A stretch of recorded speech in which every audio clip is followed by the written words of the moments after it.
मित्रों, आज हाल ही में जो कर्नाटक और महाराष्ट्र राज्य के बीच में सीमा को लेकर विवाद उत्पन्न हुआ था, इस विवाद की समाप्ति और इसके संविधान सम्मत मार्ग के लिए मैंने महाराष्ट्र के मुख्यमंत्री, उप मुख्यमंत्री और कर्नाटक के मुख्यमंत्री, गृहमंत्री और वरिष्ठ साथियों को आज यहाँ पर बुलाया था। दोनों पक्षों के साथ भारत सरकार के गृह विभाग के ऑफिसर की उपस्थिति में बहुत अच्छे माहौल में बात हुई है। दोनों मुख्यमंत्रियों ने सकारात्मक अप्रोच रखा है और कुल मिलाकर इस बात पर सहमति हुई है कि डिस्प्यूट के रास्ते और डिस्प्यूट का समाधान लोकतंत्र के अंदर रोड पर नहीं हो सकता, संविधान सम्मत मार्ग से हो सकता है। तो अतः कुछ फैसले हुए हैं जो मैं आपको बताना चाहता हूं। सबसे पहले, जब तक सुप्रीम कोर्ट का इस बारे में निर्णय नहीं आता, कोई भी राज्य इसके बारे में एक दूसरे राज्य पर क्लेम या तो डिमांड जनरेट नहीं करेगा। दूसरा, दोनों राज्यों के मिलाकर दोनों ओर से 6 मंत्री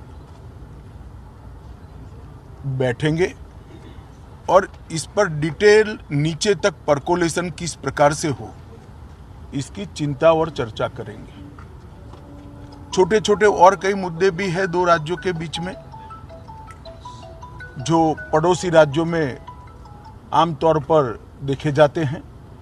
ऐसे मुद्दों का निवारण भी ये 3 मंत्री दो ओर से जो है वो ही करेंगे। दोनों राज्यों में कानून और व्यवस्था की परिस्थिति ठीक रहे, अन्य भाषाभाषी आबादी को या तो यात्रियों को या व्यापारियों को किसी भी प्रकार की परेशानी न झेलनी पड़े, इसके लिए एक सीनियर आईपीएस अफसर की अध्यक्षता में दोनों राज्य कमेटी बनाने के लिए सहमत हुए हैं, जो कानून और व्यवस्था को संविधान के हिसाब से ठीक रखने में प्रयास करेंगे।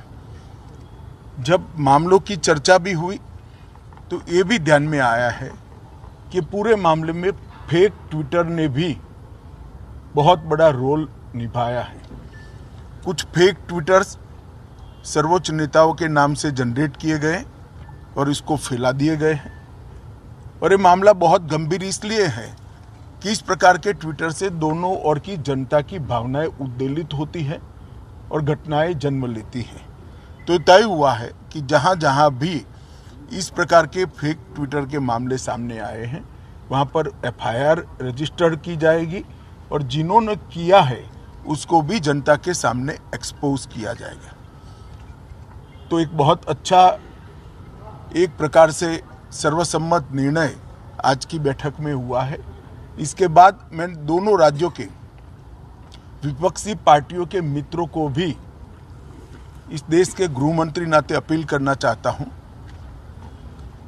राजनीतिक विरोध जो भी हो, जो विपक्ष में बैठे हैं सरकार के सामने राजनीतिक कार्यक्रम ले सकते हैं, परंतु दोनों राज्यों की जनता के हित में और दोनों राज्यों की बॉर्डर पर अन्य भाषाभाषी जो लोग बस रहे हैं इनके हित में अब इसको कम से कम राजनीतिक मुद्दा न बनाया जाए।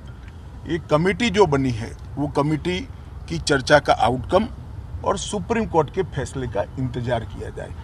मुझे विश्वास है कि दोनों राज्यों में कांग्रेस, एनसीपी और उद्धव ठाकरे जी का ग्रुप, ये सारे नेता इस बात में सहयोग करेंगे कि इस बात को राजनीतिक रंग न दिया जाए। धन्यवाद।